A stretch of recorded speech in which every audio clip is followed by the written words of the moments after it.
Hello everyone. BSc first year के पिछले video में हमने सेल मेम्ब्रेन ट्रांसपोर्ट के अंतर्गत आयन चैनल्स के बारे में पढ़ा था। उससे आगे का भाग हम इस वीडियो के अंदर पढ़ेंगे। तो हम पिछले वीडियो तक पढ़ रहे थे पैसिव ट्रांसपोर्ट यानी निष्क्रिय परिवहन के बारे में, जिसमें हमने पहला जो है इसका ट्रांसपोर्ट के बारे में पढ़ा जो आयन चैनल्स के द्वारा होता है। दूसरे जो होते हैं इन्हें कहते हैं permeases. Permeases functions as facilitated pathways for movement of substances. तो परमिएजेज जो होते हैं प्लाज्मा मेम्ब्रेन के अंदर ये कार्य करते हैं एक सुगम पाथवे यानी रास्ते के उस रास्ते के लिए ये कार्य करते हैं जिसके कारण मूवमेंट जो होता है पदार्थों का यानी जो गति होती है पदार्थों की वो आसानी से हो सके।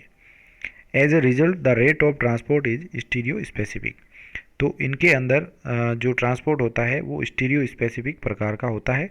तो त्रिविमीय प्रकार का इनमें विशेषता लेते हुए ट्रांसपोर्ट या परिवहन जो है वो होता है। Saturation effect is recorded. तो इस क्रिया के दौरान सेचुरेशन इफेक्ट जो होता है वो दिखाई देता है, यानी जो सांद्रता यदि अधिक है तो उसके द्वारा जो है वो इस प्रकार के ट्रांसपोर्ट होते हैं। थर्ड इसमें आता है, इसे कहते हैं को ट्रांसपोर्ट यानी सह अभिगमन या सह परिवहन।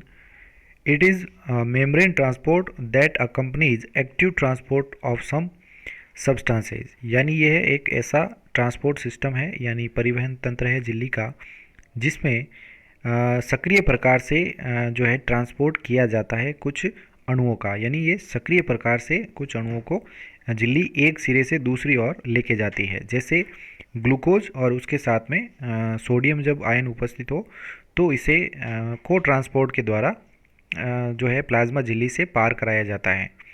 को transport is often considered to be part of facilitated diffusion. तो को ट्रांसपोर्ट को कई बार इस अधिकांश जो है वो फैसिलिटेड डिफ्यूजन का ही पार्ट कहा जाता है। However it often occurs against concentration gradient. लेकिन कई बार ऐसा होता है कि देखा जाता है कि ये सांद्रता प्रवणता के विरुद्ध कार्य करता है, यानी कि कम सांद्रता से अधिक सांद्रता की ओर ये अणुओं की गति करवाता है। Therefore it is part of active transport, और इसलिए इसे सक्रिय परिवहन का पार्ट भी माना जाता है। तो दूसरा आता है अब एक्टिव ट्रांसपोर्ट, जिसे हम सक्रिय परिवहन कहते हैं। It is uphill movement of materials across the membrane. यानी कि यह एक अपहिल मूवमेंट होता है मटेरियल्स का यानी पदार्थों का प्लाज्मा मेम्ब्रेन से होते हुए, where the solute particles move against their chemical concentration और इलेक्ट्रोकेमिकल ग्रेडियंट। तो इस प्रकार के ट्रांसपोर्ट में जो सोल्यूट पार्टिकल्स होते हैं, विलेय जो कण होते हैं, ये गति करते हैं उनके जो रासायनिक इनकी जो सांद्रता होती है उसके विपरीत जो है गति करते हैं, या उनकी वैद्युत रासायनिक जो प्रवणता होती है उसके विपरीत जो है वो गति करते हैं। तो इस प्रकार के ट्रांसपोर्ट में हमेशा हाई कंसंट्रेशन की ओर जो है वो गति होती है लो कंसंट्रेशन से, यानी कि कम सांद्रता से अधिक सांद्रता की ओर गति होगी। यानी यह जो सांद्रता है वो किसी प्रकार की हो सकती है, जो कि उसकी केमिकल कंसंट्रेशन हो सकती है या इलेक्ट्रोकेमिकल ग्रेडियंट हो सकता है। Energy is required for the process, और इस प्रोसेस या प्रक्रिया के लिए एनर्जी यानी ऊर्जा की आवश्यकता होती है। It is obtained from ATP, और ये जो ऊर्जा आवश्यक होती है यह एटीपी यानी एडिनोसिन ट्राइफॉस्फेट के द्वारा यह ऊर्जा प्राप्त होती है।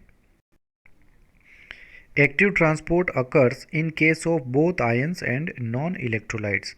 तो जो सक्रिय परिवहन होता है यह दोनों ही प्रकार से पाया जाता है, यानी आयंस के लिए भी यह एक्टिव ट्रांसपोर्ट प्रदर्शित होता है प्लाज्मा मेम्ब्रेन के द्वारा, या जो वैद्युतीय कण नहीं होते हैं नॉन इलेक्ट्रोलाइट्स होते हैं उन कणों के अंदर भी इस प्रकार का एक्टिव ट्रांसपोर्ट हमें देखने को मिलता है। उदाहरण के लिए salt uptake by plant cell, यानी पादप कोशिकाओं के द्वारा साल्ट का अपटेक करना, यानी जो लवण होते हैं उनका एब्जॉर्प्शन करना। Glucose and phenolphthalein in case of renal tubules, यानी जो रीनल ट्यूब्यूल्स होती हैं वृक्क के अंदर जो पाई जाने वाली ट्यूब्यूल्स हैं उनके अंदर ग्लूकोज तथा फिनोप्थलीन की उपस्थिति के कारण होने वाला transport. Sodium and potassium in case of nerve cell, यानी कि तंत्रिका कोशिका के अंदर सोडियम तथा पोटेशियम का परिवहन। तो ये कुछ उदाहरण हैं इनके एक्टिव ट्रांसपोर्ट के। It is supported by various evidences, और इसे जो है विभिन्न प्रकार के प्रमाणों के द्वारा साबित भी किया गया है एक्टिव ट्रांसपोर्ट को। तो फर्स्ट इसके अंदर आता है एब्जॉर्प्शन इज रिड्यूस्ड और stopped with the decrease in oxygen content of the surrounding environment, यानी कि इसमें ये देखा जाता है कि इसके जो परिवेश जो होता है, बाहरी परिवेश या पर्यावरण जो होता है, उसके अंदर यदि ऑक्सीजन कंटेंट डिक्रीज़ कर दिया जाए यानी कि कम होता है, तो इनके अंदर एब्जॉर्प्शन जो है क्रिया रुक जाती है, यानी प्लाज्मा मेम्ब्रेन के अंदर अवशोषण की क्रिया जो है वो रुक जाती है या कम हो जाती है। Metabolic inhibitors like cyanides and inhibin absorption, तो कुछ ऐसे उपापचयी निरोधक होते हैं जैसे साइनाइड्स होते हैं, ये अवशोषण को रोक देते हैं। Active transport is also inhibited by substances similar to solutes, तो सक्रिय परिवहन जो होता है वह संमित कर दिया जाता है या रोक दिया जाता है कुछ सब्सटेंसेज के द्वारा जो उसके सॉल्यूट के बराबर होते हैं या उसी के समान होते हैं। Absorption of different substances is selective, तो जो अवशोषण होता है विभिन्न प्रकार के सब्सटेंसेज का वो चयनात्मक प्रकार से होता है, यानी अलग अलग सब्सटेंसेज का चयन होता है इनमें प्लाज्मा मेम्ब्रेन के द्वारा। सेल्स ऑफन एक्यूमुलेट साल्ट्स, यानी जो कोशिकाएं होती है वो लवण जो होते हैं साल्ट, उन्हें उनका जो है संग्रहण भी करती है, यानी उनका जो है वो एब्जॉर्प्शन भी करती है ये। And other substances against their concentration gradient, और दूसरे जो कुछ पदार्थ होते हैं उनका भी ये अपटेक करती है, यानी जो उनको अवशोषित करती है या प्लाज्मा मेम्ब्रेन से साइटोप्लाज्म के अंदर ये पदार्थ आ जाते हैं उनके सांद्रता प्रवणता के विरुद्ध। Decrease in temperature decreases absorption, यदि टेम्परेचर कम होता है यानी तापमान कम होता है तो एब्जॉर्प्शन कम हो जाता है। Active transport is more rapid than diffusion, तो जो सक्रिय परिवहन होता है यह डिफ्यूजन यानी विसरण की क्रिया से अधिक तेज़ी से यह चलता है। इट शोज़ सेचुरेशन काइनेटिक्स, यानी यह इसमें संतृप्तता की गतिकी को प्रदर्शित करता है सेचुरेशन के अनुसार। That is the rate of transport increases with increase in solute concentration till a maximum is achieved, तो इस प्रकार से हम इसमें देख सकते हैं कि जो ट्रांसपोर्ट यानी परिवहन की जो दर है वो बढ़ती है जब सॉल्यूट कंसंट्रेशन बढ़ाया जाता है, और वहाँ तक बढ़ता है जहाँ पर यह मैक्सिमम हो जाता है, और मैक्सिमम होने के बाद यदि सांद्रता बढ़ती है तो उसके बाद में इसके ऊपर जो है वो किसी प्रकार की जो है वो फ़र्क नहीं पड़ता है। Beyond this value the rate of membrane transport does not increase, indicating that it takes place through the agency of special organic molecules called carrier molecules, carrier particles और carrier proteins।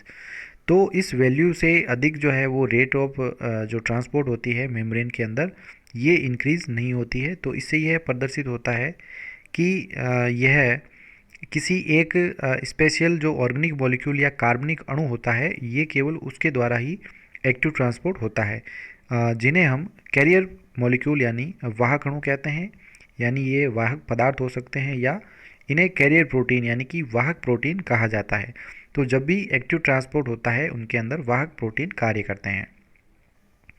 There is a special carrier molecule for each solute particle ion और molecule, तो सभी प्रकार के यानी प्रत्येक जो घुलनशील पार्टिकल होते हैं या अणु होते हैं या पदार्थ होते हैं सभी के लिए एक विशेष प्रकार के वाहक अणु जो है पाए जाते हैं, तो सभी अणुओं के लिए विभिन्न प्रकार के वाहक अणु होते हैं।